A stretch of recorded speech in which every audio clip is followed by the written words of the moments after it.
Champ now. Yes, I didn't say. What are you looking so sad about, Champ? I'm surprised at you. I mean, I'm really insulted. I mean, that's not right what you just said. What do you mean? What I just said? I mean, I'm getting a drink of water. I'm late getting home, but you talk. I said something about the greatest heavyweight champ, man. I'm a hometown man, and you talk about Joe Louis, man. Joe Louis wouldn't be nothing for me. Joe, I tell you, Joe, do you think you would have stood a chance with me? Well, Clay, one time in my career, I was on a bum of month tour. I would have been a bum because compared to you. Well, you've been on the tour. Oh.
What's happening, my people? It's Cast Sports again, back for another afternoon with the family. That's right.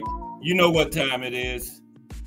If it's Monday through Friday, 2 p.m., it's the Boxtorian, bringing you all that boxing history. Boxing is the greatest sport of them all. That's why we love it. Can't get enough of it. Salute to everyone and welcome to another episode of Cast Sports, the Boxtorian. Today, the Grand Masters of Boxing Trainers. The Grand Masters of Boxing Trainers. Today, we're going to talk about the legendary trainers. Jack Blackburn, Custer Mato, Charlie Goldman, Emmanuel Stewart, Ray Arcel, and Papa Smurf, Eddie Futch. Today on Cast Sports, the Boxtorian, all about the legendary boxing trainers. But how's the family today? We are late in this big week of boxing history. Tomorrow is going to be the life and career of Terrence Bud Crawford. First Friday of the month, we're going to do an active fighter. But we're going to start today's show, as we always do, with the fight of the day. I'm going to dig back in the archives and come up with another classic fight. So now, without further ado, let's get into our fight of the day.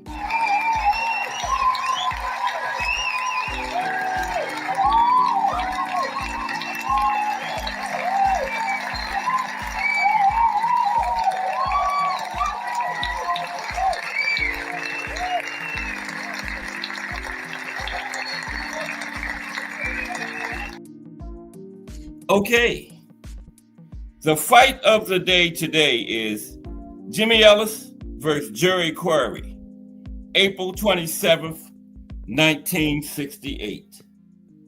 Ellis versus Quarry. Okay, let's get into it. Fight of the day, Ellis versus Quarry.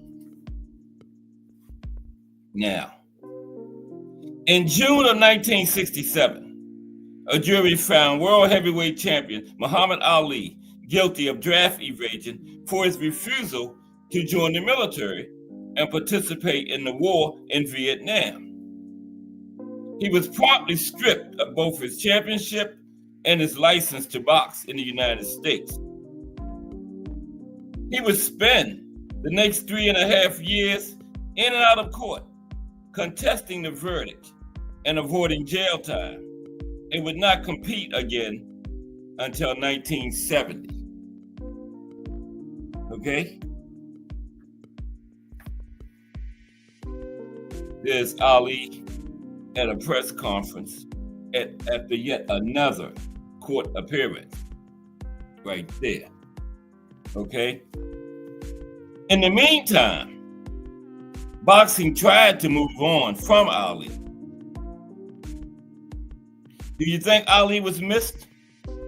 A look at the ho-hum names lined up by the World Boxing Association to decide Muhammad's successor is all that's required to understand why the legend of the greatest only grew during his exile.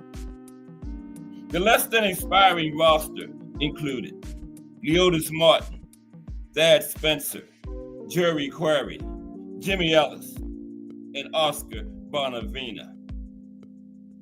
The second best heavyweight on the planet, Smoking Joe Frazier, declined to take part in support of Ali. Now, the final match of the competition, Ellis vs. Quarry, was held on April 27th, 1968 in Oakland, California, exactly 1 year after Muhammad Ali's refusal to be inducted. As if to further highlight the conspicuous absence of Ali's ring brilliance, the contest proved to be about as exciting as sitting through one of his courtroom appeals. Okay? But as exciting as sitting through one of the courtroom appeals. There's Quarry and Ellis. And this fight was less than impressive. Okay? Less than impressive.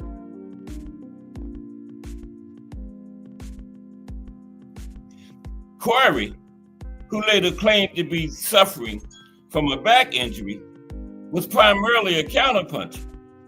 Thus, he waited and waited for Ellis to bring the fight to him, and then waited some more. Meanwhile, Ellis dutifully followed the instructions of cornerman Angelo Dundee and planted himself at ring center to strike with quick shots from long range. Quarry never got going. The crowd in the Oakland Coliseum booed, and after 15 tedious rounds, the decision went to Ellis. So, Jimmy Ellis was supposedly the new heavyweight champion of the world. But the problem with this conceit was that all could well imagine Muhammad Ali outclassed him with ease the versions of Ellis and Quarry that showed up in Oakland. Likely both on the same night, okay? Ali probably could beat both of them on the same night.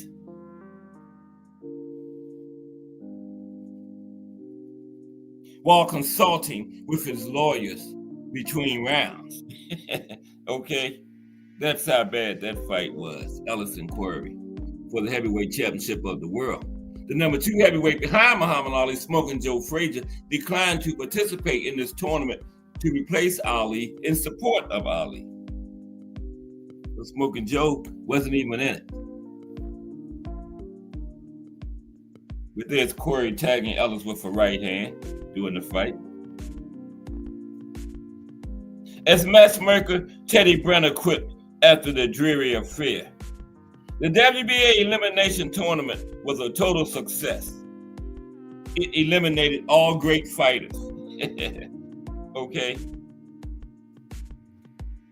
Ellis would defend this title once, a controversial decision over ex-champion Floyd Patterson, an outcome which only served to convince one and all that the best active heavyweight in the world was actually Smoking Joe Frazier. And this fact was confirmed when Frazier stopped Ellis after 5 rounds on February 16th, 1970. Okay? It is our fight of the day. Jimmy Ellis versus Jerry Corey was the final of the tournament to replace Ali as champion. The best heavyweight in the world after Ali was stripped, Joe Frazier, declined to participate in the tournament in support of Ali, but after the tournament, he stopped the winner of the tournament, Jimmy Ellis, in 5 rounds, okay? So Smoking Joe served notice. If I had wanted to, I could have got in the tournament and easily won the belt, but I'll wait until y'all finish. And then I stop whoever wins it in dominating fashion, which he did. Stop Jimmy Ellis in 5 rounds, okay?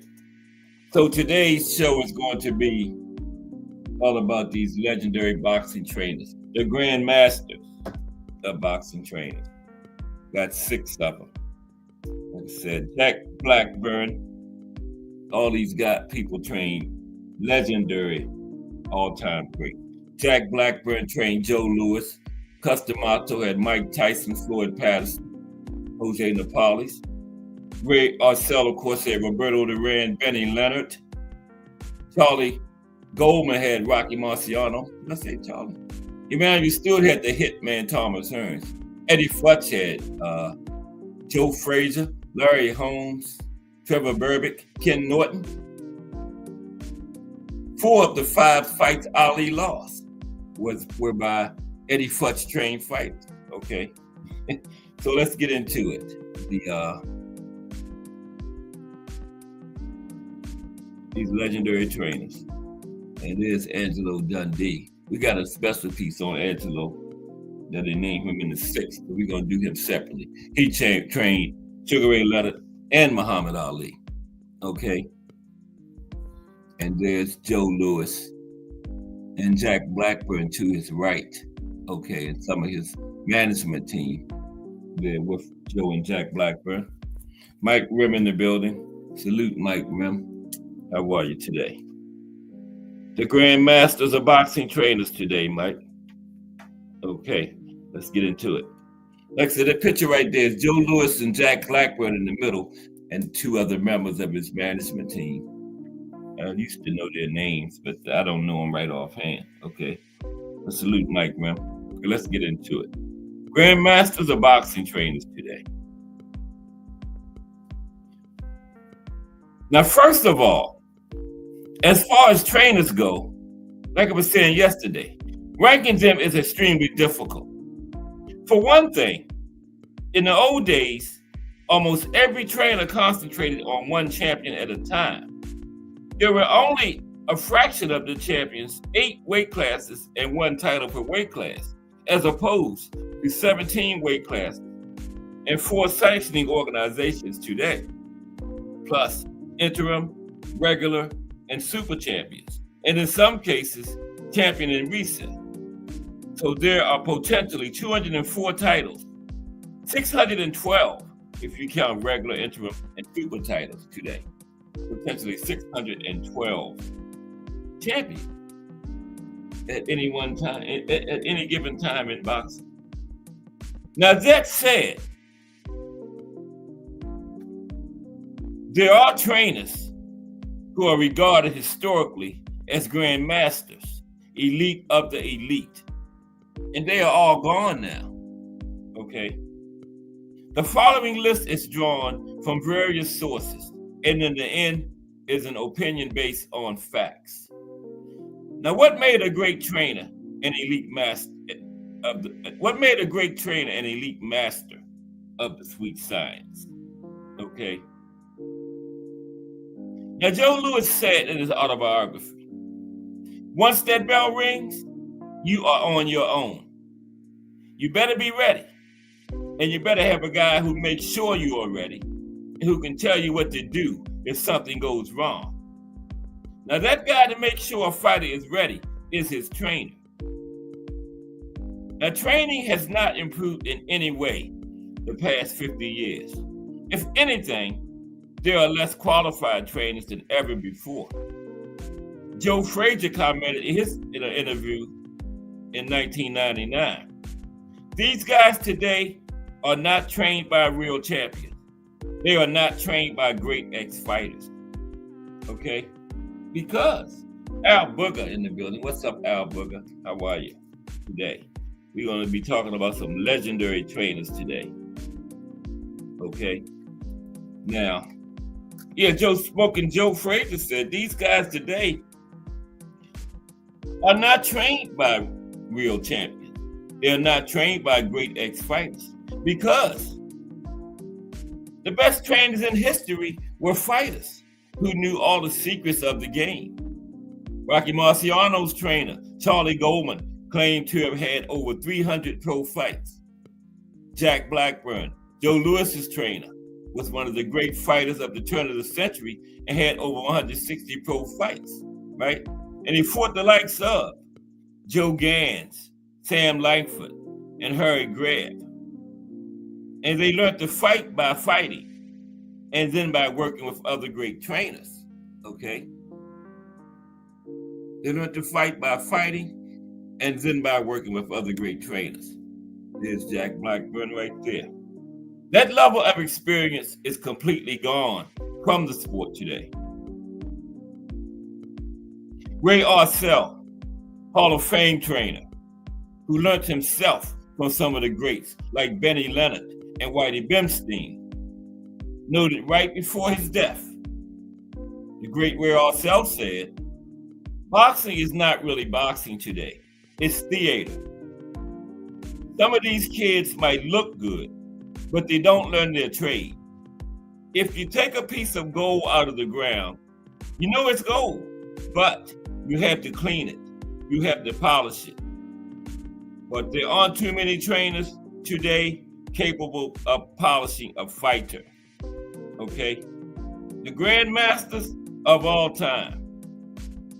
These are 6 trainers who took flawed fighters and with careful training and cultivation made them all-time great, polishing the fighter despite very obvious gaps in their games, okay?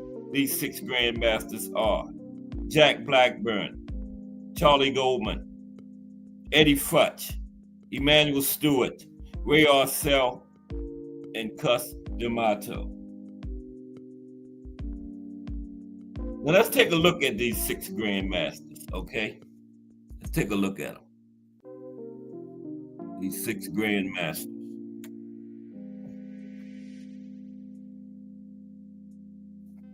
Jack Blackburn.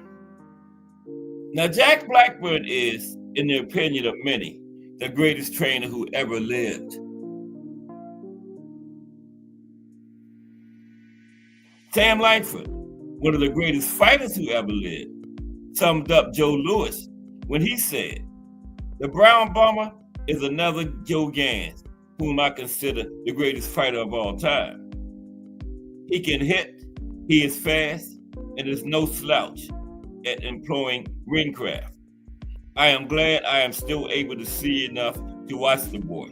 He's the marvel of his age. Now, Jack Blackburn made Joe Louis Burrell into the great Joe Louis.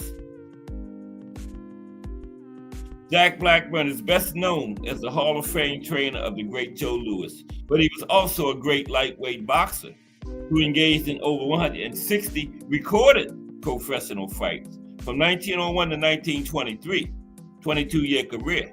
Now, Blackburn claimed to have had almost 400 fights. Now, in a time when boxing was illegal in many states, most of his fights probably went unrecorded. That boxing career shaped Blackburn's subsequent career as a trainer, so he probably really did have almost 400 fights. He had 160 recorded, but boxing was illegal in a lot of places in the United States, and a lot of fights went unrecorded. So Jack Blackburn probably actually did have almost 400 fights, and that boxing career shaped Blackburn's subsequent career as a trainer. And never a champion himself, Blackburn still fought some of the greatest fighters of all time, okay?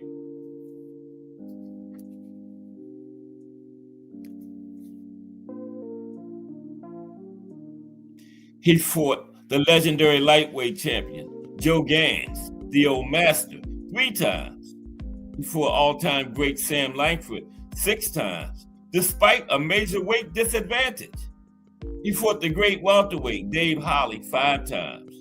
Future light heavyweight champion, Philadelphia, Jack O'Brien, and Harry Greb. Harry Greb, possibly a top 5 middleweight of all time.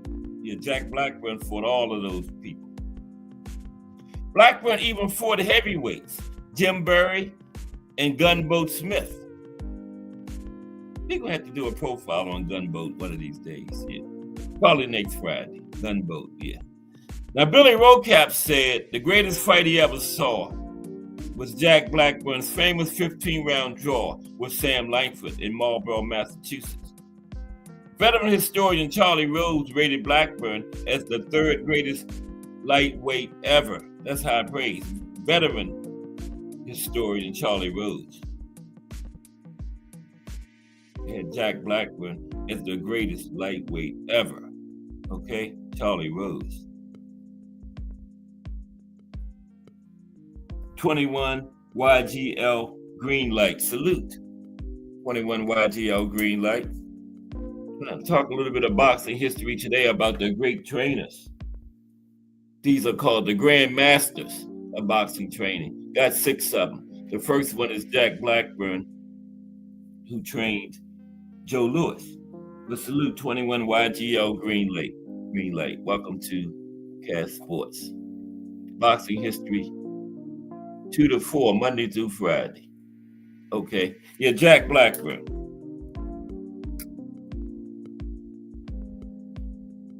Yeah. Veteran historian Charlie Rhodes rated Blackburn as the 3rd greatest lightweight ever. Okay.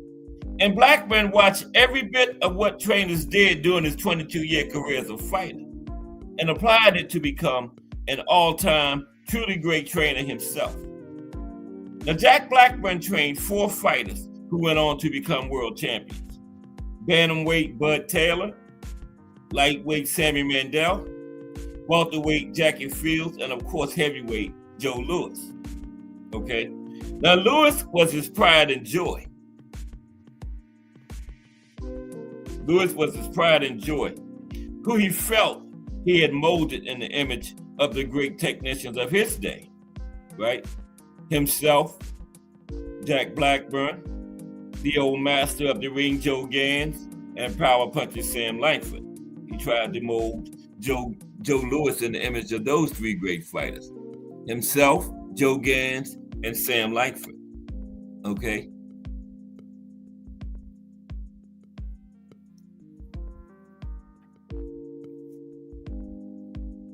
So, Blackburn was introduced to Joe Louis on June 25th, 1934, and he watched Joe spawn and hit in the heavy bag. Now, Blackburn later said he saw at once Louis had natural punching power, something that could not be taught, but he also saw that Louis was completely dependent on his power and lacked solid fundamentals. Blackburn talked of his observations of the young Louis and what he thought he would need to become great, okay? He said, Joe Louis needed correction in everything except hitting. I had to teach him to back up his punches with the proper timing, accuracy, and to instruct him in the proper art of balance.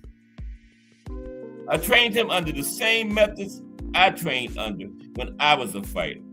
Okay. Now, Joe Louis spoke of what Blackburn gave him in his autobiography. Okay. Joe Louis said, Jack Blackburn saw my faults right away. I was hitting off balance. He corrected this by showing me how to plant my feet and punch with my entire body, not just swinging my arms. He said people going to fights don't want to see a dancer or a clincher. They want to see a man who goes for the guts.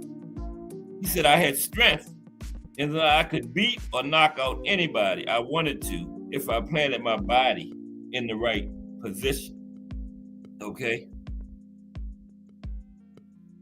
If I planted my body in the right position. Louis said his first week with Blackburn, the trainer did nothing but hold a heavy bag and taught Louis how to actually punch correctly. Okay? First week, all he did was have Joe Louis hit the heavy bag. Now, Blackburn developed Louis into not only a boxer puncher of extraordinary power and authority. Blackburn taught Louis to use short, compact punches and what Floyd Patterson described as the best left hook in boxing history. And Blackburn came up with some unique training methods.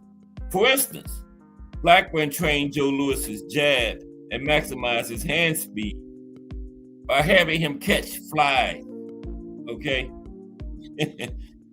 he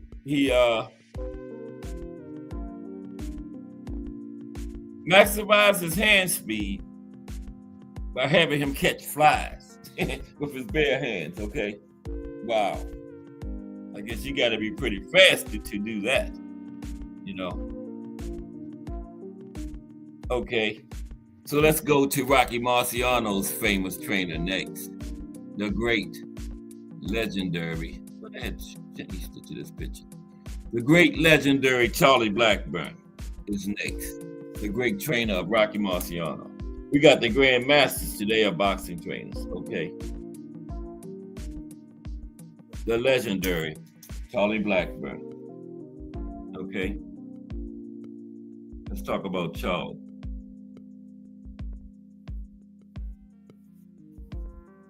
Now, Charlie Blackburn is in the Elite Six, right along with Charlie Goldman. Charlie Goldman, Rocky's trainer. Charlie Goldman is in the Elite Six, right along with Jack Blackburn.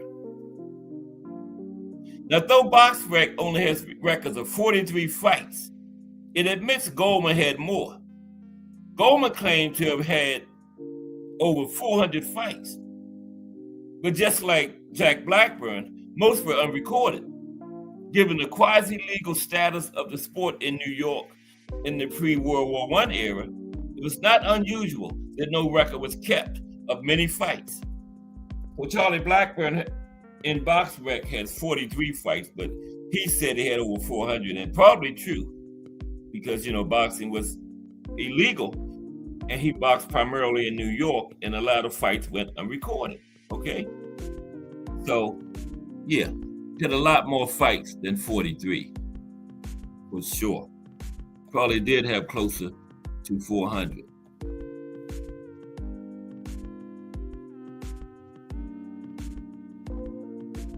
Okay, so let's continue.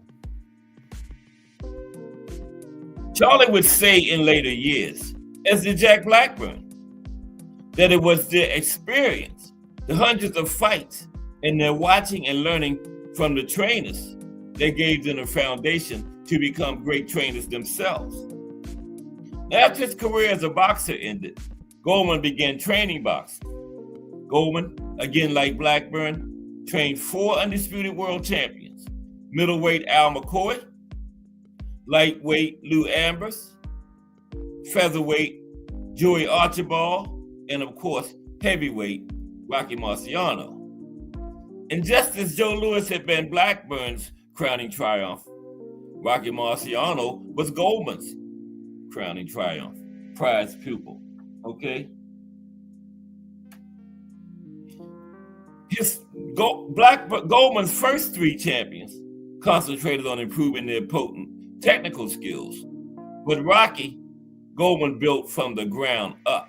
Okay, built from the ground up. The first three champions were already established boxers, and Goldman just improved on their skills. But Rocky Marciano, he built from the ground up. Okay. When Goldman first met Rocky, the fighter was an inexperienced, short, overweight, stoop-shouldered, balding, and clumsy, with the shortest reach of any heavyweight champion in history at 69 inches. And that still is the case. Shortest reach of any heavyweight champion in history, 69 inches. In addition, Rocky was starting late in the pro ranks, and it was light for a heavyweight, okay? Starting late and light for a heavyweight. So yeah, Charlie Goldman didn't have much to work with, but he made a great heavyweight champion out of Rocky. Greenlight says, who was Rocky Marciano's hardest fight of all time? Rocky said it was Ezra Charles, Greenlight, one of the Ezra Charles fights. Yeah, he said Ezra Charles was the toughest man he ever been in the ring with. Yeah, that's what I read that recorded that he said it was Ezra Charles. Yeah. I appreciate the question. 21 YGL Greenlight. Okay. So yeah, Rocky was started late, and Goldman had a lot of work to do. Nevertheless, Goldman saw something no one else saw in Rocky and began to work with him. Goldman believed that a trainer should play to what a fighter is good at, their gift, and improve and refine it. Now, he sought to turn Rocky's shortcomings into advantages. His adage was, if you get a tall fighter, make him taller. If you get a short fighter, make him shorter. And with Rocky, Goldman made him shorter by teaching him to stoop down and fight out of a crouch. By having him stoop low, Goldman made the already low target offered by Marciano that much harder to hit, okay? And when he stopped Jersey Joe Walcott in that 13th round, he came out in that 13th round in a crouch when he was stalking him, and he got to stop him. Now, Charlie Goldman, who originally just laughed at the challenge facing him when he first got the offer to train Rocky, in the end felt he had crafted a masterpiece. Goldman said, I got a guy who is short, stoop-shouldered, and balding with 2 left feet.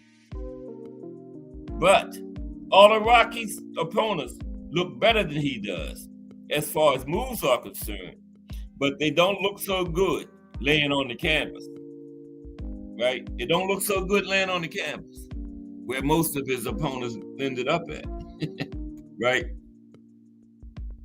Laying on the canvas.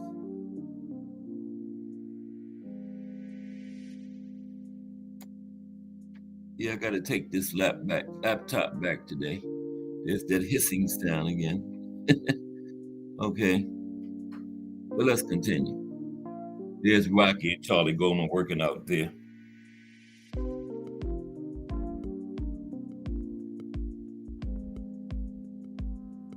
Okay.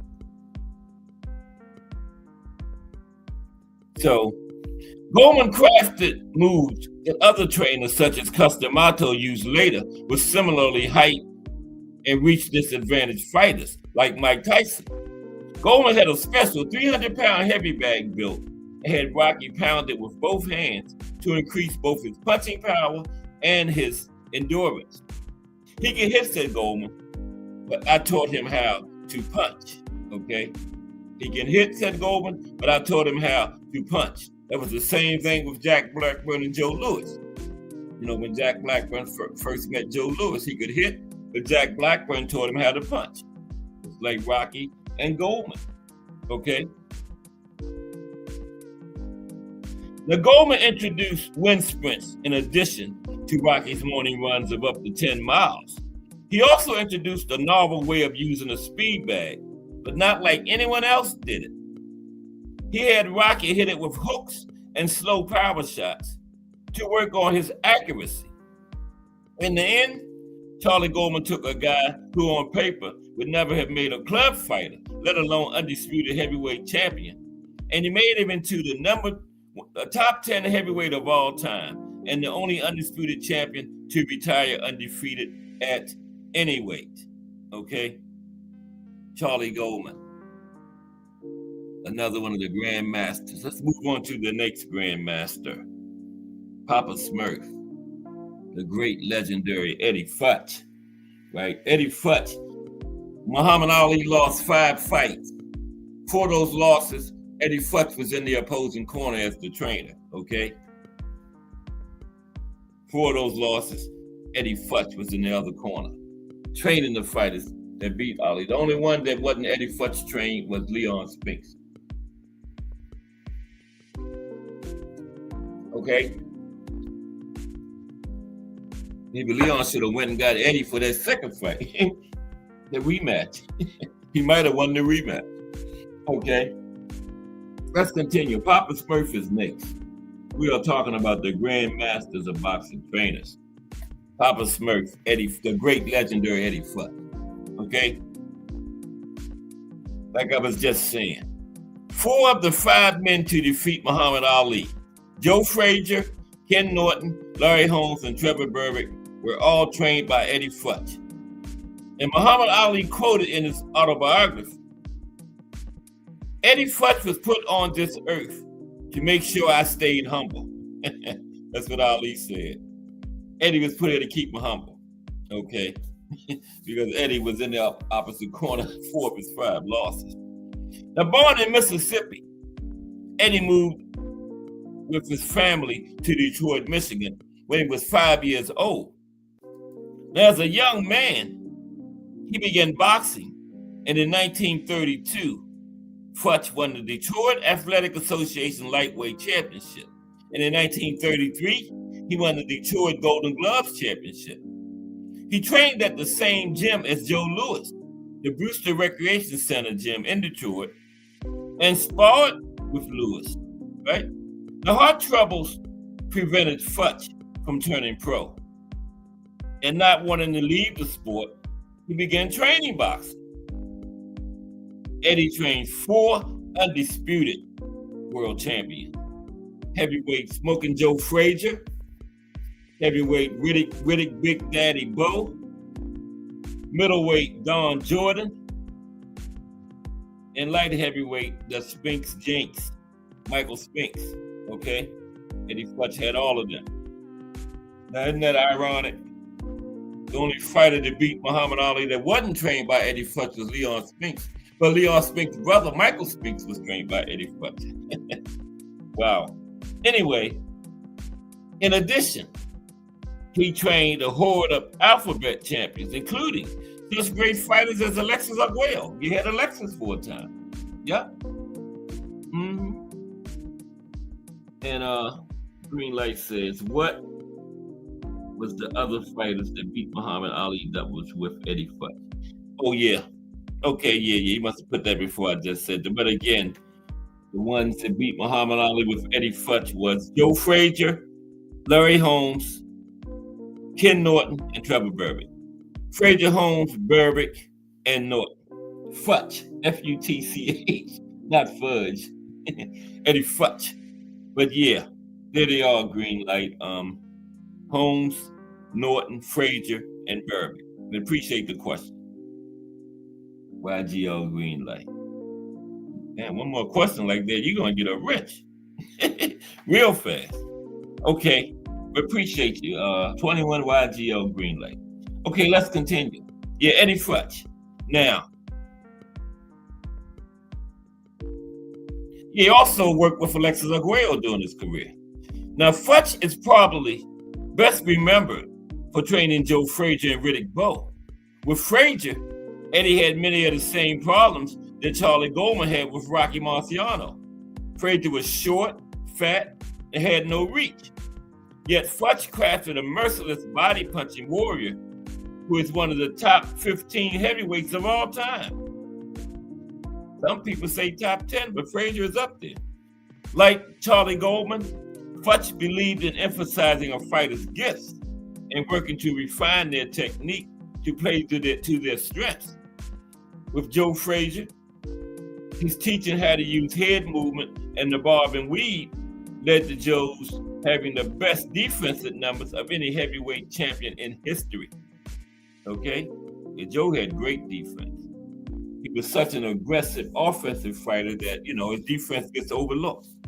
Just like Roberto Duran, such an aggressive offensive fighter. You don't look at how good the defense was, but yeah. Now with Riddick Bowe,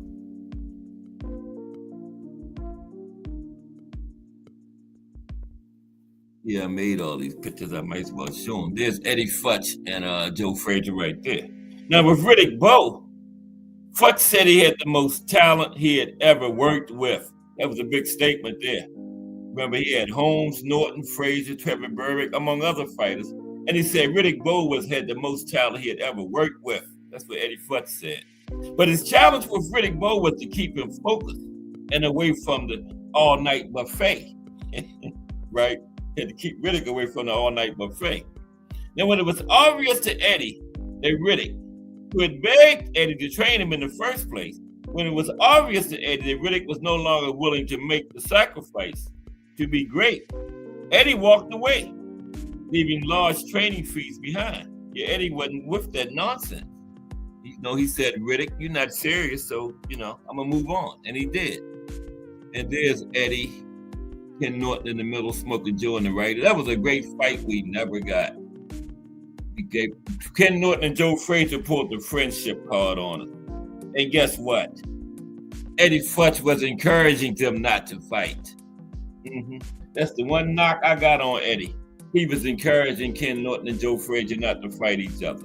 Of course, he trained both of them, but, he could have did what he did when Michael Spinks and Larry Holmes fought. Eddie didn't train either one of them. Eddie told both of them, you got to get other trainers for this fight, But he encouraged Joe Frazier and Ken Norton not to fight. And they never pulled the friendship card. So that didn't just start now, That was way back in the 70s. And that was a great fight. Wow. I don't know I would lean toward Joe Frazier in it.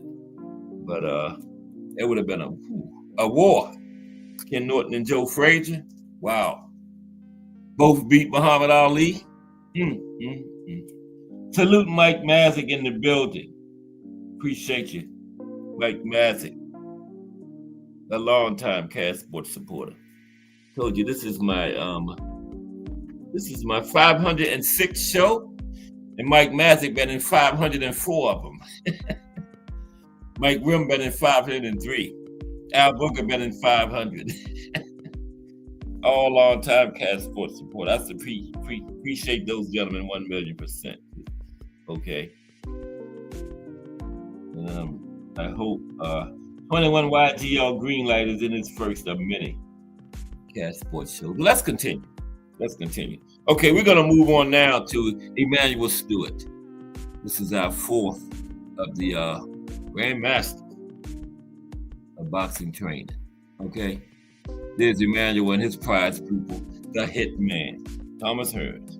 Okay, let's talk about Emanuel Stewart now. Emanuel Stewart trained the last great undisputed heavyweight boxing champion, Lennox Lewis.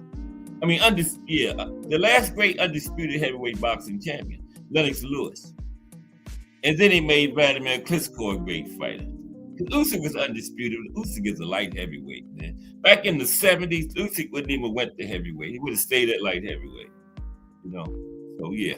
When I'm talking about great heavyweight, undisputed heavyweight champions, I'm sorry, I'm not even including Usyk, man. This era doesn't even count. Okay. Now, Emanuel Manny Stewart, born on July 7th, 1944, passed away on October 25th, 2012, was a figure associated with boxing his entire adult life. He was a boxer and trainer, and he also was a highly regarded commentator for HBO Boxing during his career. Now, Emanuel Stewart trained a total of 41 world champion fighters throughout his career. 41. Most notably, Thomas the Hitman Hearns, okay, through the famous Clark Gym. Later, he trained heavyweight champions Lennox Lewis and Vladimir Klitschko. His heavyweight champions had a record of, he trained heavyweight champions in 37 total title fights. They won 34 of them, lost 2, 1 draw. Okay, he had trained in 37 heavyweight title fights. His fighters won 34 of them, only lost 2, 1 draw for Emmanuel. Okay. I don't know. I don't think so. 21 YGL. I know Floyd Sr. trained Oscar. I'm not sure about Emmanuel at all. BBO Sports TV in the building. What's up, BBO? From the Sports Talk Network, 8 p.m. Monday through Thursday. BBO and the gang over there. Give them up that expert boxing talk. What's up, BBO? Salute. That's the founder of the Sports Talk Network, as a matter of fact. Okay. Appreciate you, BBO. But yeah, I don't think so, 21 Greenlight. I don't think he worked with Oscar. He might have, but I'm not sure. Bruce Gass might know. Did Emmanuel Stewart ever work with Oscar De La Hoya, Bruce Gass? Bruce Gass in the building. Salute, Bruce Gass. That was a question from 21 YGL Greenlight. Did Emmanuel Stewart used to work with Oscar De La Hoya? I don't know. There's your man that would probably know right there, Bruce Gass. Salute, Bruce. Okay. But let's continue with Emmanuel. Okay. Yeah, there's him and his prize pupil right there, Thomas Hearn. Now, Stewart is a member of both the International Boxing Hall of Fame and the World Boxing Hall of Fame. Stewart was also known for his charity work in Detroit, Michigan, especially in the area of childhood education. He was born in, of all places, Bottom Creek, West Virginia. At 12 years of age, he and his mother moved to Detroit, Michigan, after his mother's divorce from his father. In his early adulthood, Stewart worked for a short time at other jobs before his boxing career began.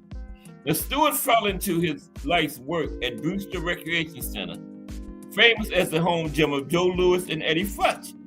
And the first day Emmanuel Stewart walked into the Brewster Recreation Center, Joe Louis and Eddie Futch were both in there training. And the rest is history. Walked in there, and the Brown Bomber and Papa Smurf were both in there. That very day Emmanuel first walked in there, they were in there training. Yep. Now, Stewart began an amateur boxing career at age 15. He was 94 wins and 3 losses as an amateur, during which he won the 1963 National Golden Gloves tournament as a bantamweight. Okay, yeah, he was a boxer in the amateurs. Now, he intended to turn pro, but he had difficulty finding a manager and getting his career started. Now, his best managerial offer came from a California group that included Eddie Futch. But that offer would have required Stewart to relocate to California from Detroit. And Stewart was extremely close and very supportive of his mother and his 2 younger sisters, who were still in Detroit. And he would have had to leave them to go to California to join this manager, to have this group manage him, with this group Eddie Futch was a member of. And after much agonizing consideration, Stewart declined. He decided his family came first, and he turned down the offer to stay in Detroit with his family. Okay, so that's why Emmanuel never turned pro. Had trouble finding a manager, and Eddie Futch offered him, was a member of a managerial group, but he would have had to relocate to California and leave his family, and he wasn't willing to do that, so he didn't turn pro. In 1964, Stewart married Marie Steele, who would be his lifelong love, and he began working at Detroit Edison Company as a laborer. He worked his way up to the apprentice electrician's program, and then journeyman electrician, and finally he ended up as a master electrician in the company. Okay? Ended up as a master electrician. Now, during the summer of 1969, Stewart's 15-year-old half-brother, James Stewart, left West Virginia and moved to Detroit to join Stewart, right? And sometime later, James asked Emanuel to teach him how to box. And Emanuel had been out of boxing for some time, but he agreed to coach his brother James. In 1971, Emanuel and his brother James went to the Kronk Gym, which was a noted gym for amateur boxers in the 1960s. And Emanuel became a part-time coach at the Kronk Gym. First, he started out coaching his brother and then other fighters as they noticed how he was training his brother, his meticulous attention to detail, his preparation, and his knowledge of the sport. So other boxers started asking Emanuel to also train them. Now, Emanuel began by training amateur fighters. He was a great success and eventually began to train pros, right? Pro fighters, professional fighters. He got his first world champion on March 2nd, 1980. It wasn't a hitman, it was Hilmer Kenty, right? Hilmer knocked out world lightweight champion Ernesto Espana. But Stewart became best known for his work with welterweight Thomas the Hitman Hearns, whom he managed to change. Get this. Changed Thomas Hearns from a gangly, feather-fisted amateur into one of the most feared punchers in boxing history. That's hard to believe Thomas Hearns was ever a feather-fisted amateur. The power was in there, but Emanuel brought it out, just like Jack Blackburn and Joe Louis and Charlie Goldman, Rocky Marciano. They taught Joe Louis and Rocky not only how to hit, but how to punch. So Emanuel taught Tommy how to punch. And the rest is history. Became one of the most feared punchers in boxing history. Now, later in his career, Stewart again came to public attention and acclaim with his training Lennox Lewis and Vladimir Klitschko, both of whom said on many occasions that Stewart's work correcting defensive flaws led to their rising to the top of the ladder professionally. Both Lewis and Klitschko were highly gifted offensive stars whose weakness was a questionable chin. Emanuel Stewart devised a style for each that played to their strengths, covered their weaknesses, and left them all-time greats, both of them. What great trainers do, play to your strengths and cover up your weaknesses. Define Arnie 1 in the building. What's up, Define Arnie 1? Okay. Yeah, Define Arnie 1 got his channel.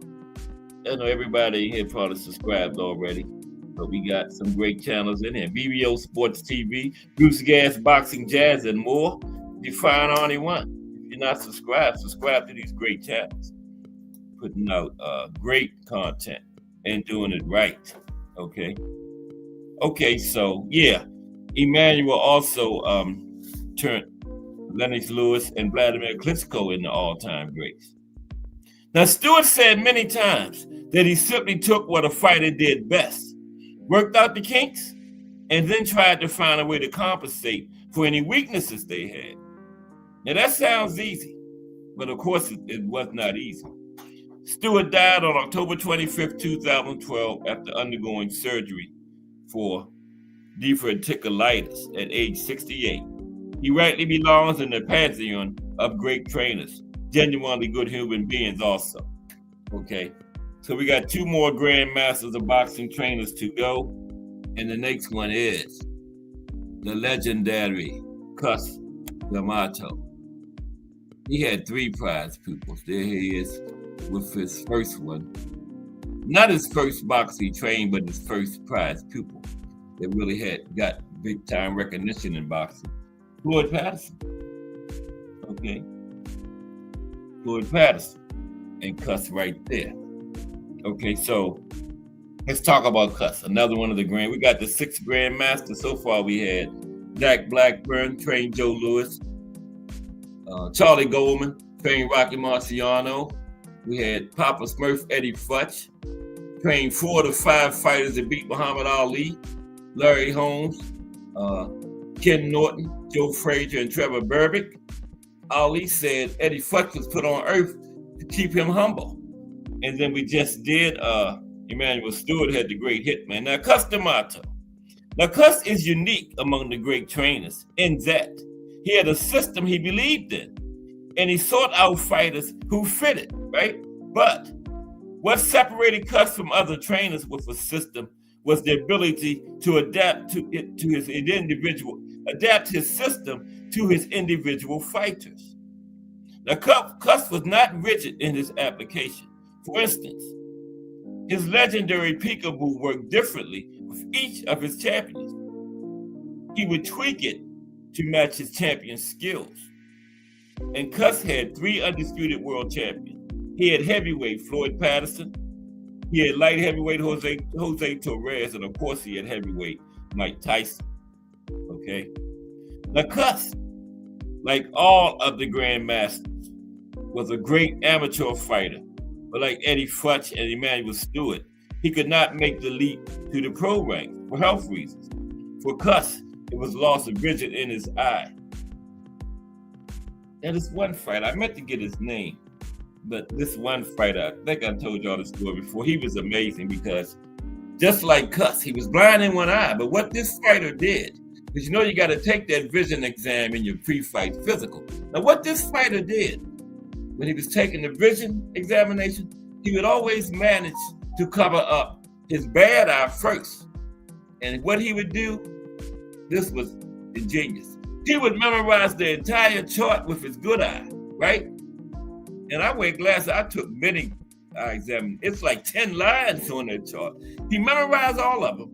So then when the doctor said he covered up his other eye, now he looking out of the bad eye, he can't see anything. But when the doctor say read a certain line, he already had it memorized. Incredible, right? He already had the line memorized. So that's how he passed his physical, blind in one eye. But that's very hard to do, to memorize the entire chart, each letter on each line. Incredible. But anyway, yeah, Cus didn't turn pro because he was blind in one eye. Now, Cus instead made the leap to trainer. I got to get that boxer's name too. Now, he made his career in earnest when he opened the Empire Sporting Club with Jack Burrow at the Gramercy Gym. Now, Cus also lived there, lived at the gym for many years, right? In his autobiography, Cus spent his time at the gym waiting for fighters talented enough to be champion. But his best fighters were routinely lured away by connected managers. What I mean by connected was mob-connected managers, right? His best fighters are always led away, leading to a lifelong hatred of wise guys on Cus's part. The one fighter Cus developed to contender status was Rocky Graciano. And after Cus developed him, Rocky signed with a connected mob manager in order to get a title shot and went on to become middleweight champion. Because this was like the 40s, and that's what you had to do.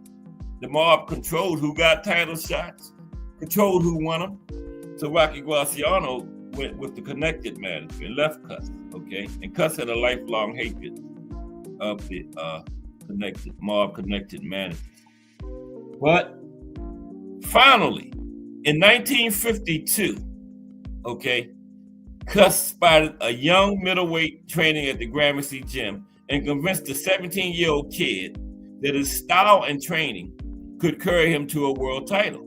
In the kid's case, a weak chin required special protection, and Cus's peekaboo style, developed years before for Graciano, was a perfect fit for this kid, right? But Cus showed his genius in adapting the peekaboo to the kid's unique talents. He taught him to dart in and out, firing lightning quick combinations, then darting back out before his opponent could tee off on him. The kid's name was Floyd Patterson, and Cus trained and managed him to the world heavyweight title and an Olympic gold medal, okay? Yeah. Cus, yeah, he had an Olympic gold medal also. I don't know if Cus was training him then, but yeah, Floyd had an Olympic gold medal, but Cus definitely took him to the world title. Now that's one of his other prize pupils, the light heavyweight Jose Torres right there, okay? In 1956, Cus spotted another youngster, this one on the Army boxing team, and convinced him to work as a sparring partner for Floyd Patterson. From there, the kid decided that Cus's training methods and peekaboo would work for him too. And that kid, Jose Torres, ended up as light heavyweight champion of the world. But Jose, who had 3 inches of reach on Patterson and a better chin, he was only knocked out once in his career.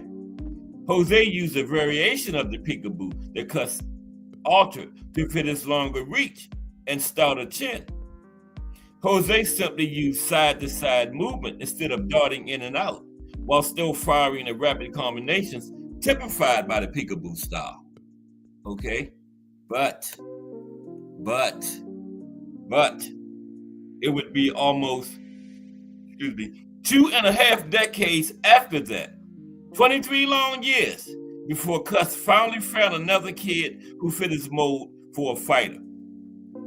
After Patterson and Torres' careers ended, Cus worked in relative obscurity.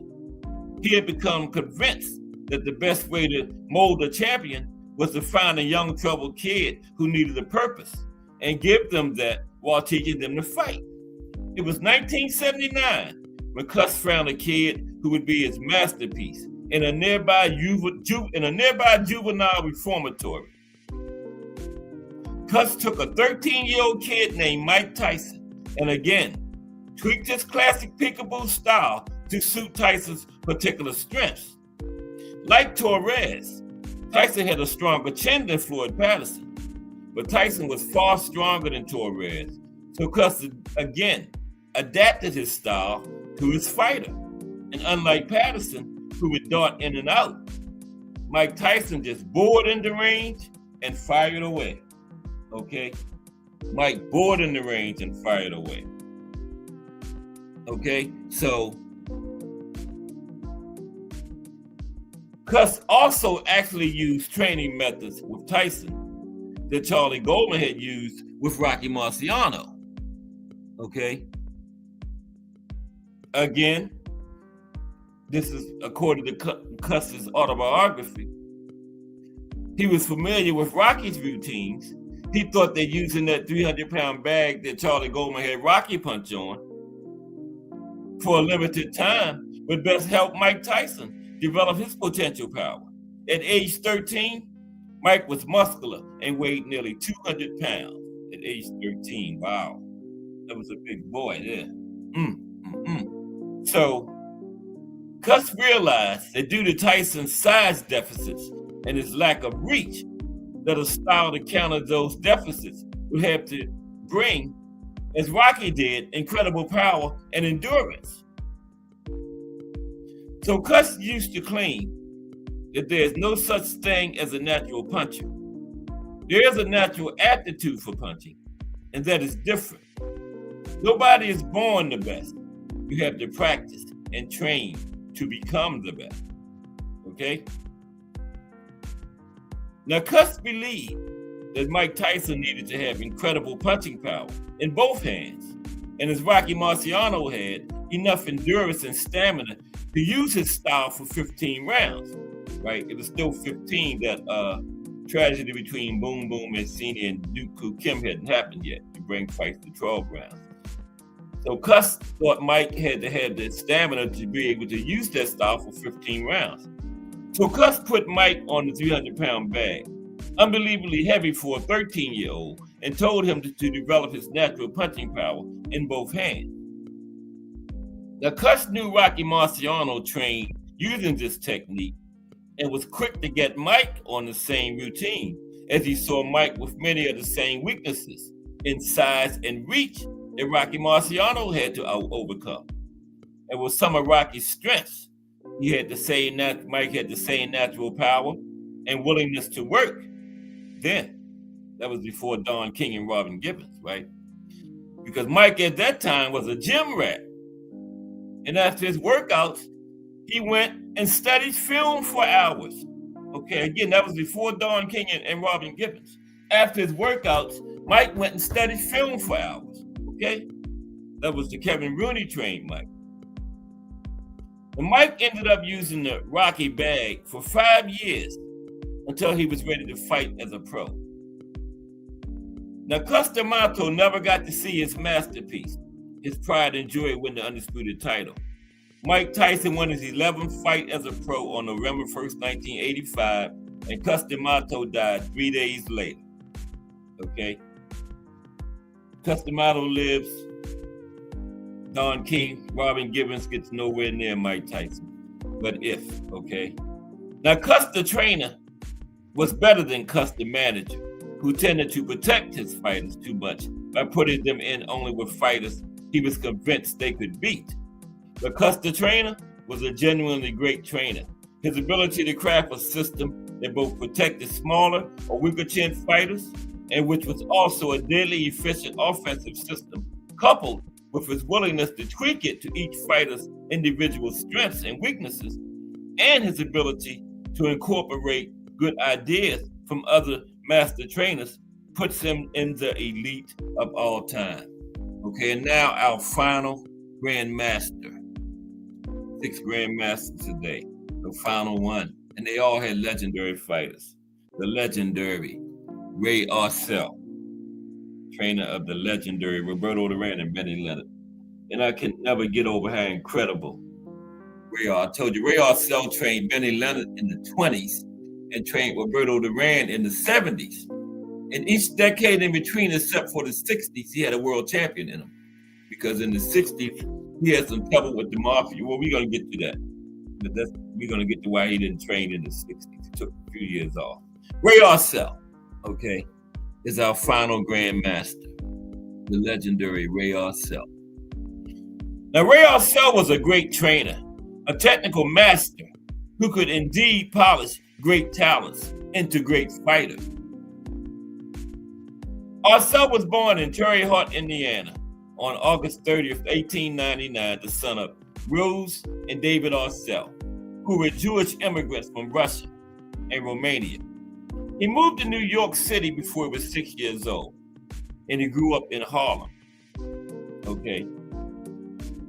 Now, growing up when and where he did, Arcel took the path of most resistance and trained to be a boxer at Gruff's Gymnasium on 116th Street and 8th Avenue. You know, we talked about this last week when we talked about the Duran Arcel trilogy, this part, so I'm going to go over that, right? Now, as with other great trainers, Ray was unable to make the jump to the pro ranks. But loving the sport, wanted to stay a part of it, so he began working with the trainers at Gruff's Gym first, and then he himself began training fighters.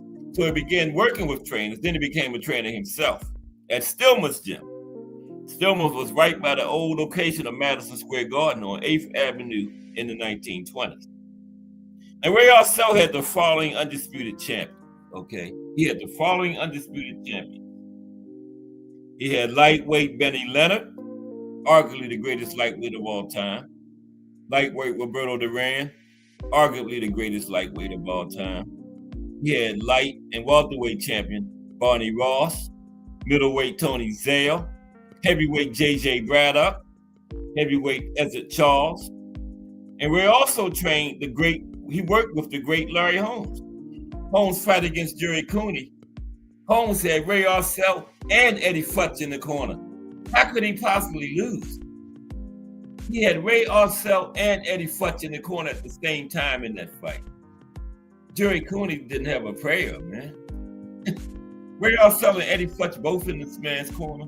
Wow. Larry didn't take no chances on that one.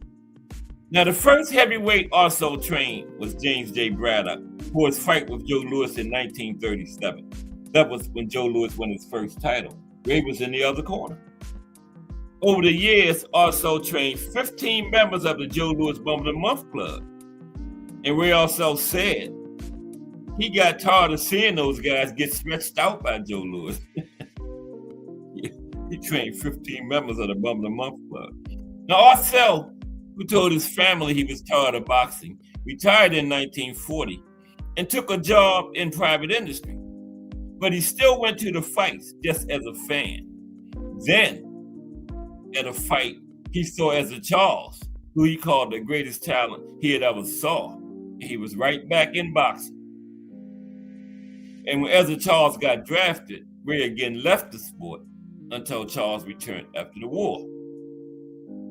Now, Ray felt this, this is him, why he didn't manage in the 60s. Ray fell foul of the mafia in the 1950s, and it nearly cost him his life. Also began arranging fights for ABC. Unfortunately, another network with close ties to the IBC, that was the International Boxing Club, run by the mafia, Frankie Carbo and James Noyes, they began suffering the financial strain because of the rival network ABC, which Ray Arcel was affiliated with. On September 19th, 1953, Arcel was standing outside a Boston hotel, having just returned from Yom Kippur service, when he was attacked by an unknown assailant and hit in the forehead with a lead pipe. He suffered a concussion, spent 19 days in the hospital, and was lucky to be alive. Getting the message, Arcel retired from boxing for 18 years. That was the message the mafia sent. Okay. So he didn't fully return until 1972, when he began working with Roberto Duran. Ray's last champion was Larry Holmes, who he worked with until 1982. Okay. So yeah, he did train early in the 50s, and the 60s was the only entire decade he didn't have a world champion in. Okay.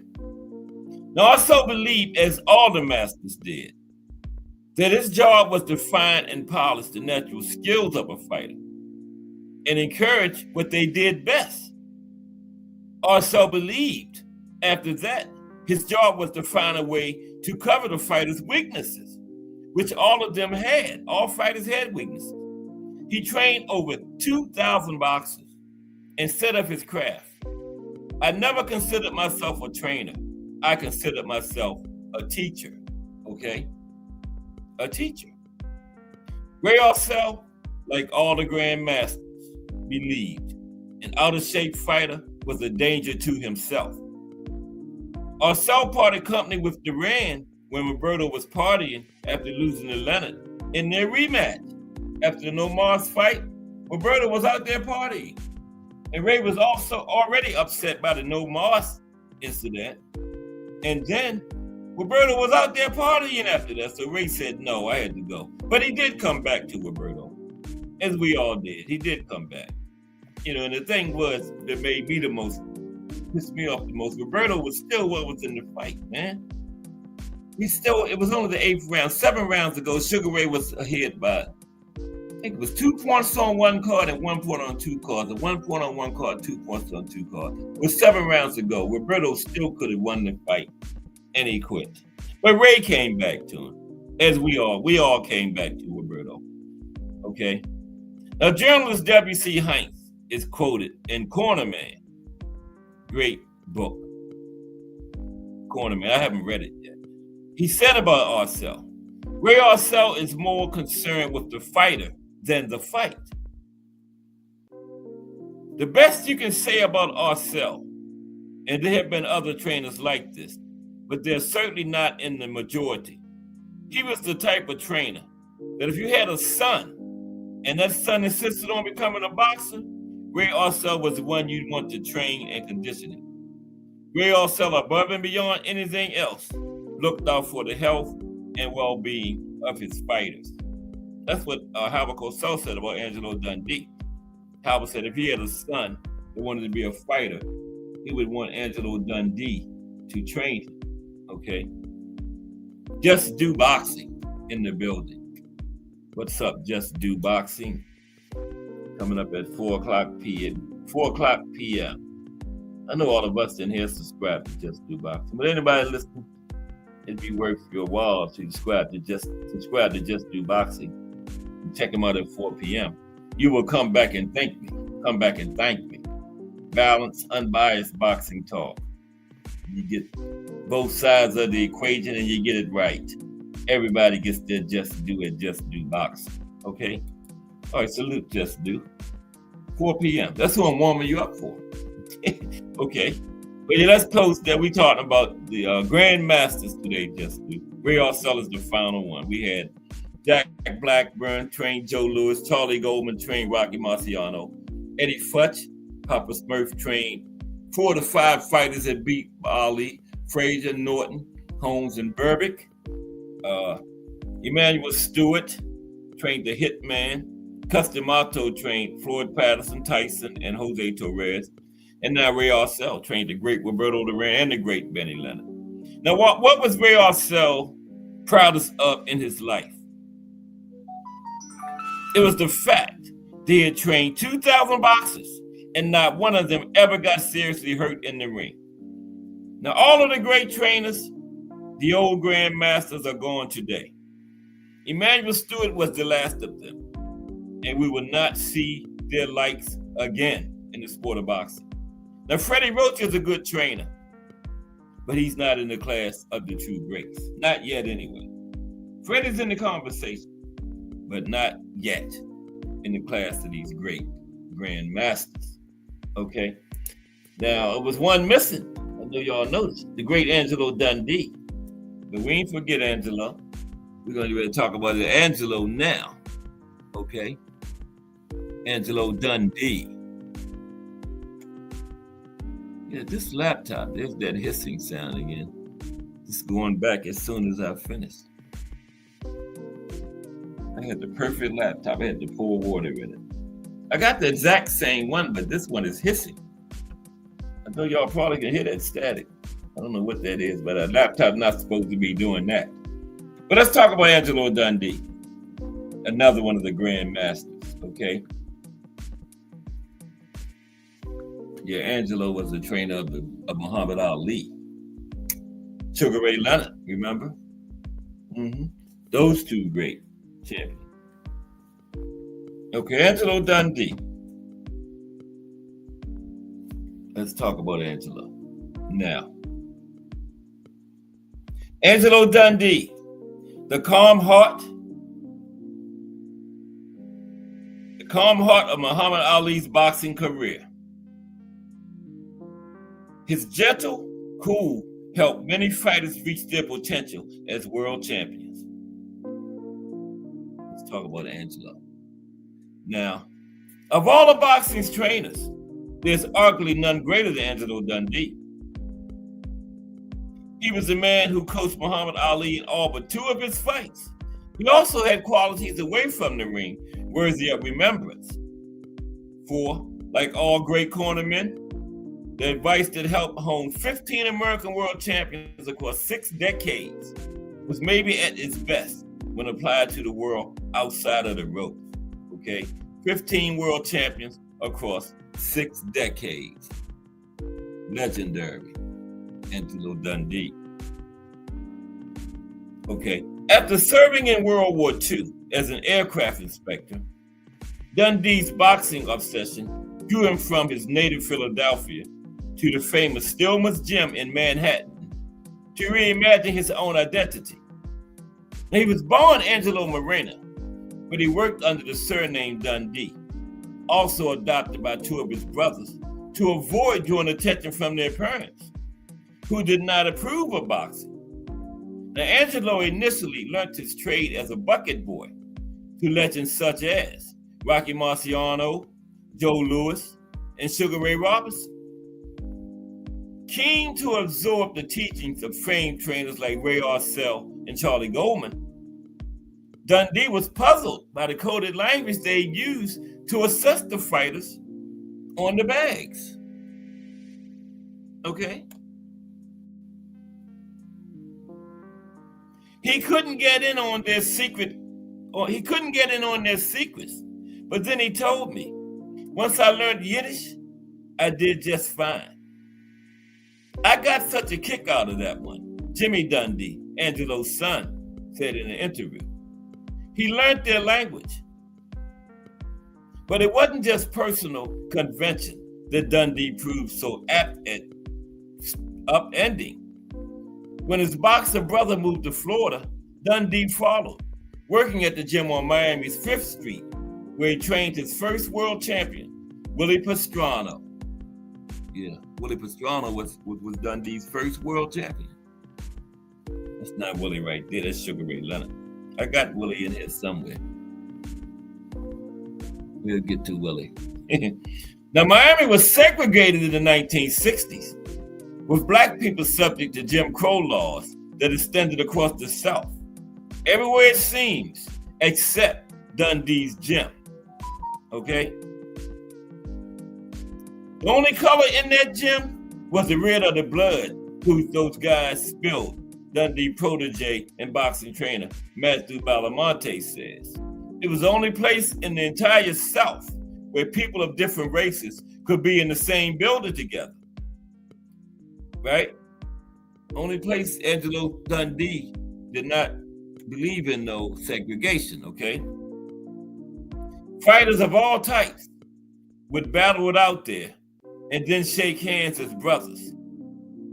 Only once they left the gym, for example, once he left Angelo's gym, Muhammad Ali wouldn't be able to enter a restaurant just 2 blocks away from the gym, okay? Now, Ali was the most famous resident of the South Beach workout rooms. Avenya Dundee's son terms lovingly as a real dump. Dad had Malcolm X in the gym one day.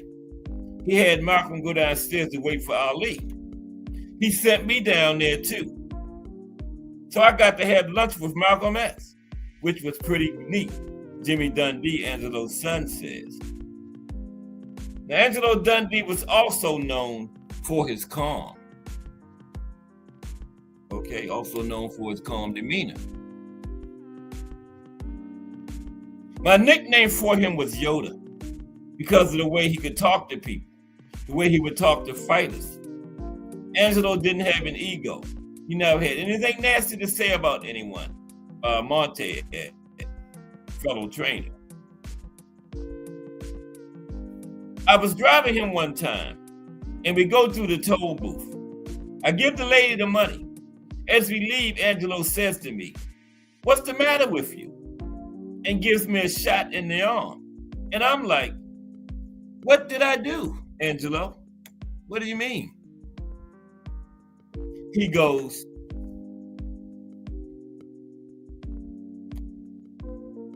Angelo tells me, "You gave that lady in the booth your money, and you didn't even ask her how her day was going. She's sitting in that booth all day in this heat. It never costs anything to be nice, to say, hope you have a wonderful day." Okay? Didn't even ask the lady how her day was going. Okay? It's an attribute his son always recognizes. He was so good at reading a room, reading people's needs. Now, Muhammad Ali didn't like people telling him what to do. So if there was a round where he should have been throwing jabs, Dad would say, "God, that was great. That jab you threw just there." Next thing you know, Muhammad's throwing them all over. He would use subliminal messages because that's how you got to Ali. Other guys he'd hit over the head with a 2x4. To wake up Jimmy Ellis, he'd pull his leg hairs out and pour ice down his jock. Man, Angelo would have been fighting.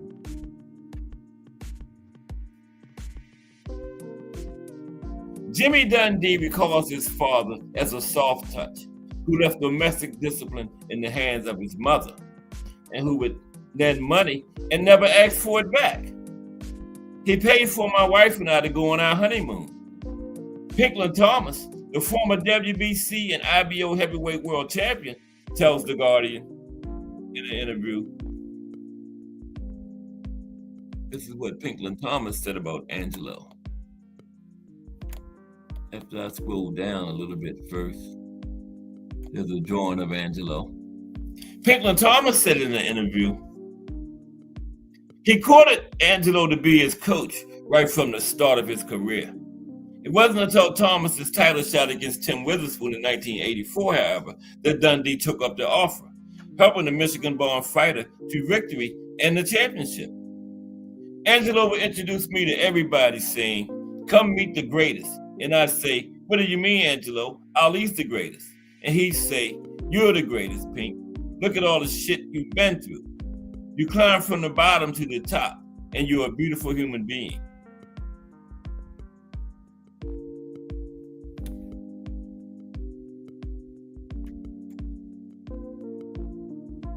For a fighter who was a late convert to boxing after becoming a heroin addict at the age of 14, praise from Dundee meant a great deal. He made me feel real good, you know, Thomas says, emotion lacing his voice. And when Thomas began smoking cocaine and missing appointments following the loss of his title to underdog Trevor Berbick, Dundee did not flinch.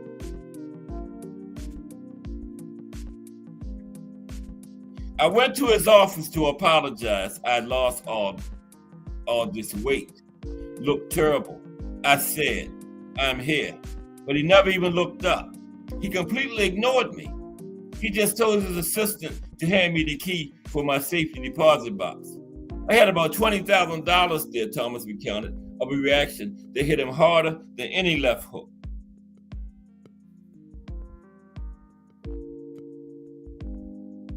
I took that money and booked into treatment. I didn't tell anybody, not even my parents, nobody.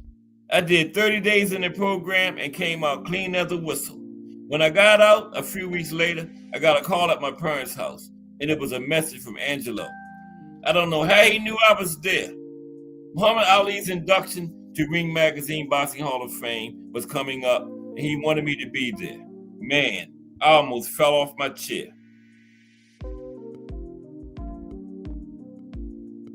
Thomas remains 42 years clean.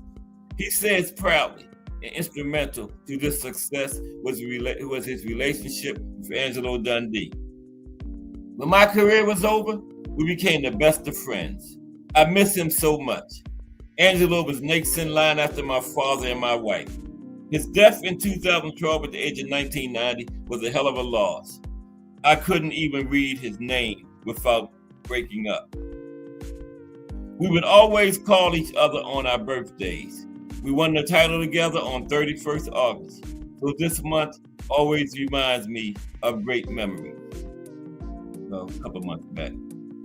Now the day goes by, I don't think about Angelo. In a sport as unpredictable and chaotic as boxing, Dundee often knew exactly the right thing to say to his fighters. Knowing that Pastrano planned to buy a house with the winnings of a fight he was losing, Dundee played on his fighters' dreams. There goes your doors, Ange tells Willie. The next round, back to the corner, he says to him. Now he's taking your windows, Willie. Pastrano is like, what are you talking about? Finally, he says to him, there goes your roof. You're letting him take the whole damn house. So up gets Pastrano and knocks the guy out. Maybe one of the greatest compliments comes from one of Ali's most famous adversaries, though.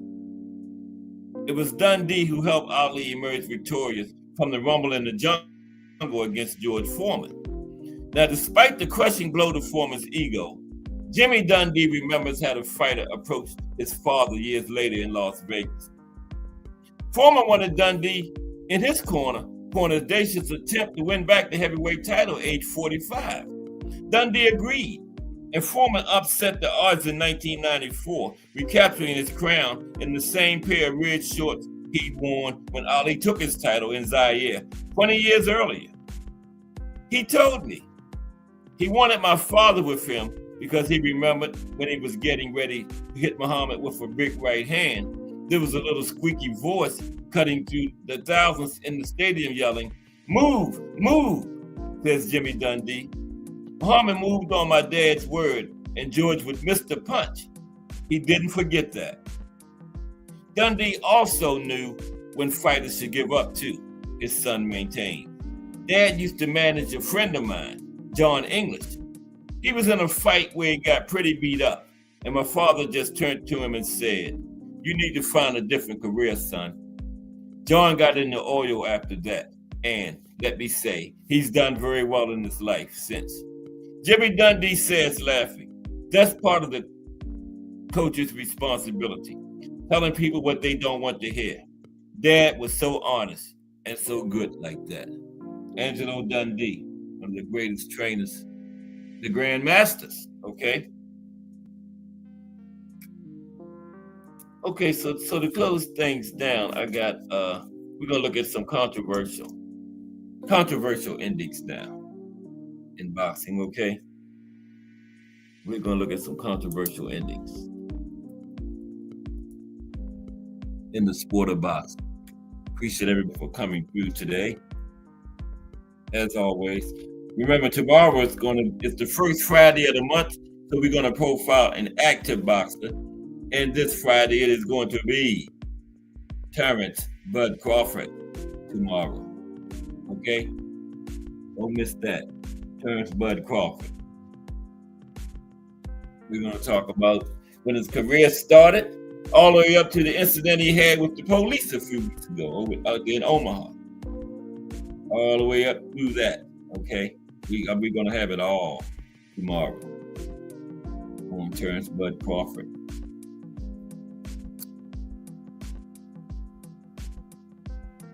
All this.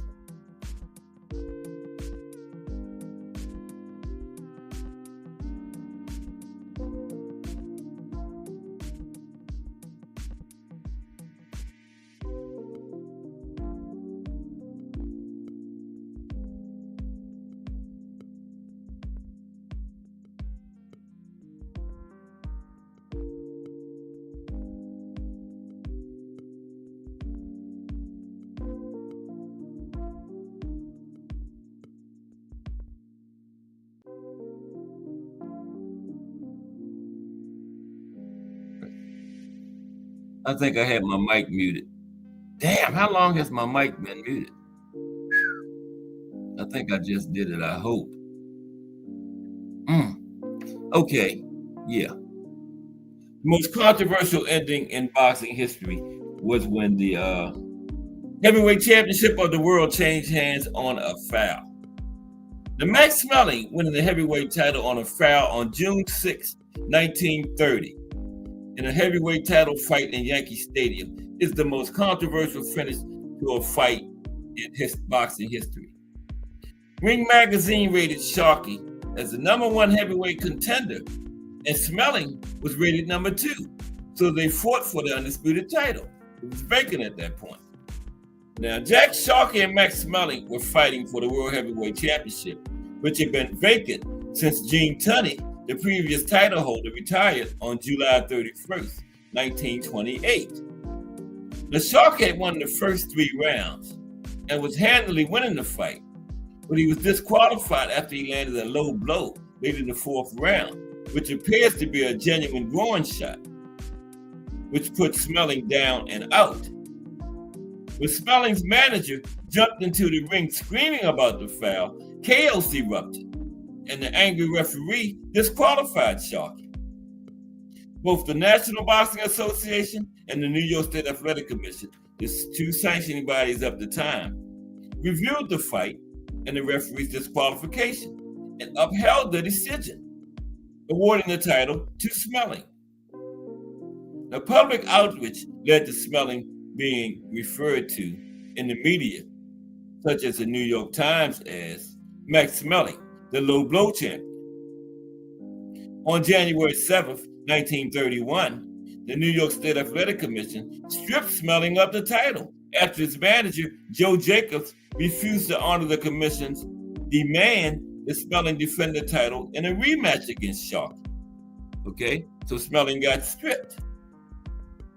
But not all commissions honored New York's action, and Max Schmeling was still generally regarded as the heavyweight champion of the world when he and Sharkey finally fought a rematch at Madison Square Garden on June 21st, 1932.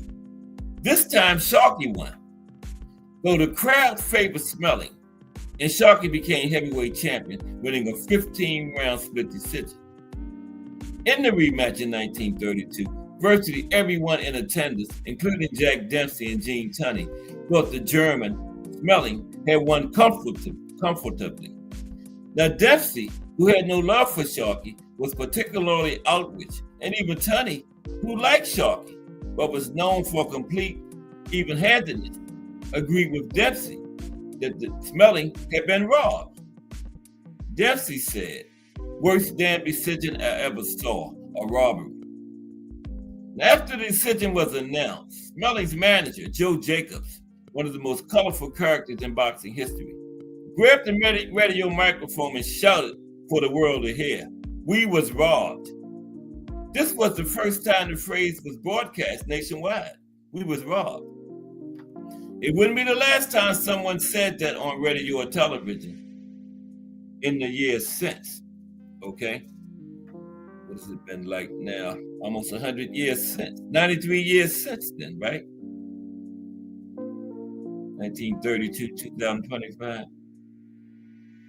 93 years, right? Yeah. Now, Edward J. Neal of the Associated Press wrote that, to a wide majority of the critics, it seemed that Smelling had earned the right to retain his crown, even if not by any great margin. Now, the fight was broadcast worldwide on radio by NBC. The announcer was Graham McNamee, and he was joined by Charles Francis Coe, a well-known boxing writer, as analysts. Both men believed and broadcast that Smelling had won by a wide margin and made clear on the air that they thought the German had been robbed. The New York State Athletic Commission was outraged with the broadcast since it fanned the claim the fight had been somehow fixed. The commission decided in the future that only boxing experts could broadcast future fights. And the commission defined experts as sports writers, referees, or judges. And one of those guys in that fight was a sports writer, remember? Yeah. Francis Coe was a well-known boxing writer. But yeah, the New York State Athletic Commission said only experts now, sports writers, referees, or judges could broadcast fights. Now, defeat by stoppage to Max Baer in the second fight after his losing the title seemed to finish Smelling as a serious contender, especially after it was followed by a decision loss to the lightly regarded Steve Harmis. But history had other plans for Max Smelling. Victories over tough pros Walter Nussel, a draw and a victory over warhorse Paulino Uscadun, and a knockout of Steve Harmis in their rematch, coupled with Max Baer's ascension to the title, brought Smelling back to the number 2 contender slot, and a date with destiny with the number 1 contender, the rising Joe Louis. In Smelling's most famous moment, he gave the great Joe Louis his only defeat in his prime. Though Louis would win the rematch, breaking Smelling's back, the two men would become fast friends in later years, and Jack Sharkey faded from history, losing his last fight to Joe Louis. Okay, now let's look at some more controversial fights. Okay, some more controversy in the boxing ring. I got a good one. Let me find this one. This one is absolutely crazy. I think this is it right here. This is absolutely bonkers. No, this ain't it. We got to do that one before we go. Let's see if this is it. We'll come back to that. Okay, but don't forget, Bud tomorrow. Bud Crawford. Okay?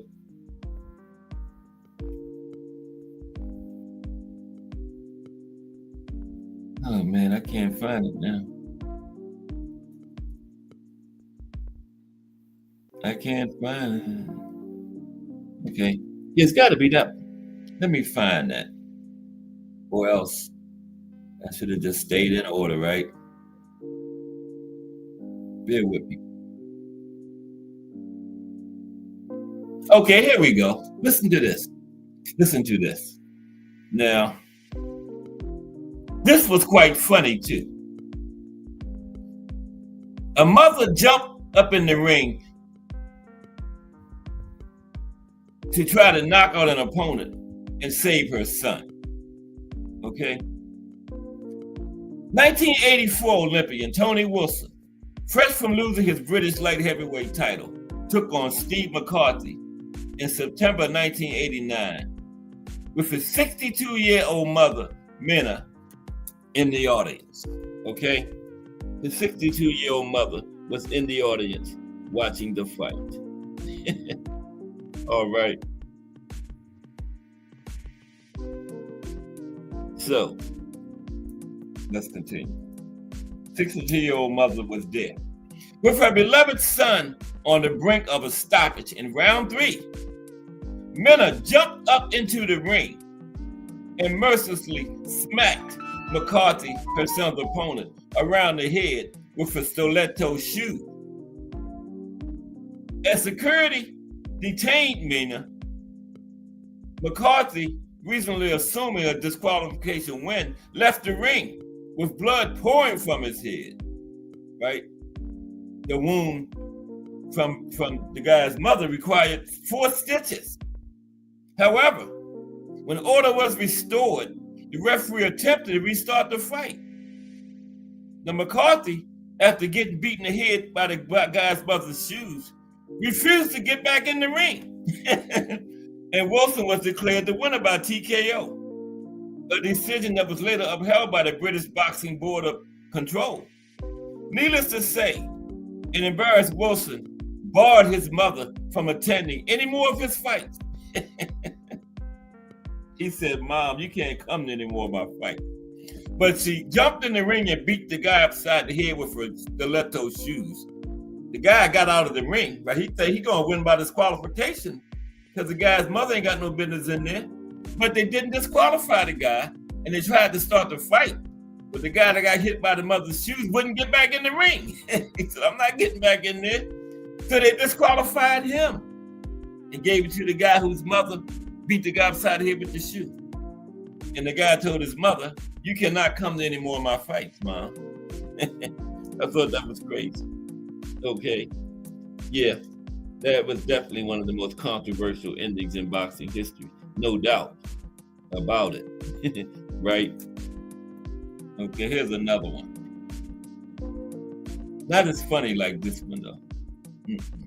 That's got to be one of the craziest endings in boxing history. The guy's mother jumped in and took a shoe off, and the guy ended up getting 4 stitches. But I don't know why they didn't disqualify the guy whose mother jumped in there. And the referee tried to start the fight back up, and the guy that got hit in the head with the shoe said, "I'm not getting back in there." That guy's mother's crazy. I don't know if he said that, but he had to be thinking that. I'm not getting back up in there with that crazy woman. Ain't no telling what she might not do. I don't understand why the guy didn't get disqualified. I mean, his mother jumped in the ring and hit the guy with her shoe. That is like a classic case for disqualification, but the referee tried to start it back up. But the other guy wouldn't get back in the ring. So I'm not fighting no more, man. He can have it. But this one, okay. In 2017, a boxer named Jose Uzcategui, something like that. I'm calling Jose. He knocked out his opponent just a split second after the bell rang. Things got so ugly, it quickly created a serious brawl in the ring. The fighter fighting against him was Andre Dirrell. In the last few seconds of the 8th round, Jose began his final 3-punch combination before the bell, but ended it after the bell rang. Okay? He clearly landed the last punch after the bell, which unfortunately knocked Dirrell out. Andre's coach, who was also his uncle, got infuriated with the illegal punch, although the referee had already disqualified Jose and made Andre the winner. But his uncle stormed across the ring to Jose's corner and sucker punched Jose in the face with a bare hand left hook, followed by a right hand, right?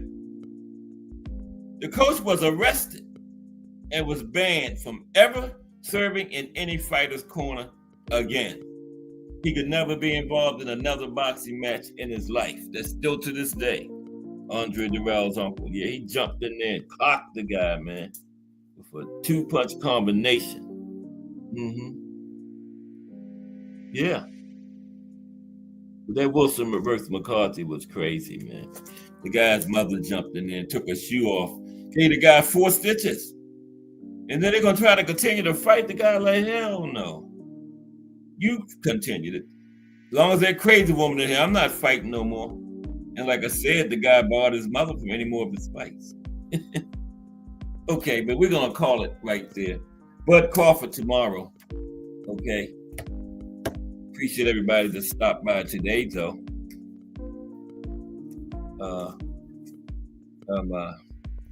Hit the like, subscribe, join the channel, Cash App, Super Chat, all that stuff. But just stop by and join the live. I'm happy with that. Okay. That's the most satisfactory thing. Just come in the live. Okay.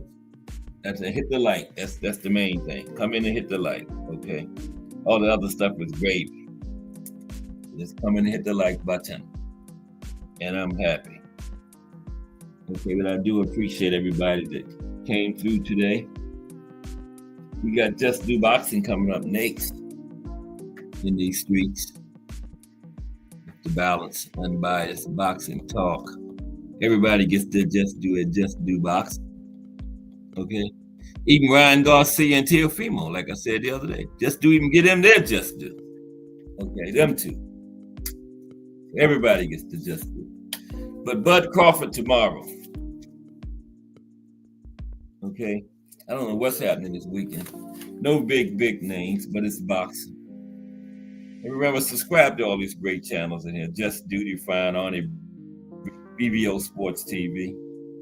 You will come back and thank me once you check these gentlemen channels out. I promise you. Okay. Thomas Hill in the building. What's up, Thomas Hill? How are you today? Bud Crawford tomorrow for the first Friday in active boxing.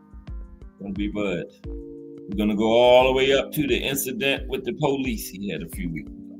Wasn't that crazy? You know, the police know. Wasn't that the day the man had the parade? Well, how are they gonna stop this man? You know.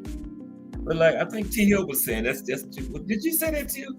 Just to remind him, you know, who you are. We still got that power over you.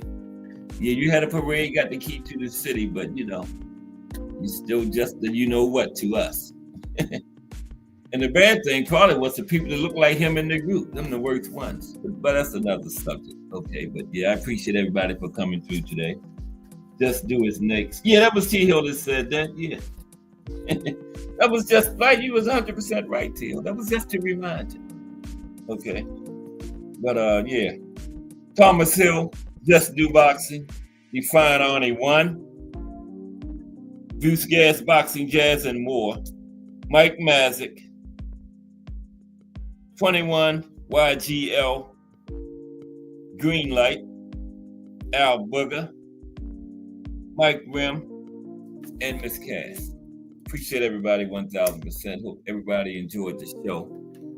Come back tomorrow for the Bud Crawford profile. It's the first Friday. Active fighter. Terrence Bud Crawford. But I appreciate everybody 1,000% for stopping by today. Just Do Boxing is next. This is Cash Sports. If it's Monday through Friday, 2 p.m., it's the Boxtorian bringing you all of that boxing history. Everybody have a great afternoon.